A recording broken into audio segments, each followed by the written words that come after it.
So maayong hapon mga kating, wala na gyud kaagwanta ang babae ni gawas na gyud sa kwarto, kay pali na yung boringa. O mao ni siya ang kaganapan rong hapon na mura mag si Ate Didin nga naa sa radio.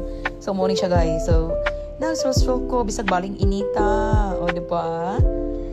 So mag 6 months na gyud taon ko diri sa Vietnam, Phu Quoc Island.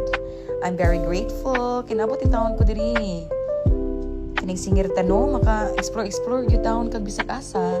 So diri ko go work guys, Corona Casino. Mao ni siya mga kating. Oh, di ba? So lang tawa ra isa na ninyo ha. So ako mura taon ko gapuyo diri nga, mura ko gapuyo sa castle. Oh. Dool gyud taon ni sa akong dorm. Oh. So mao ni siya ang ilahang Grand World diri guys. So, lakaw-lakaw isa ko, no? Kaya ako raman usa, so, manikamutag picture o video sa itong kaugalingon. O, diba? O, ni siya. Ang kaganapan rong hapuna. Wala na ko ni Sakaria, guys. So, kay ganahan ako musulod dito sa Grand World. So, ako rin nagipakita ninyo. Ang mao ni siya. Nice kaayo, diba? So, ganahan mo visit dito sa Phu Quoc Island, paano yung makita?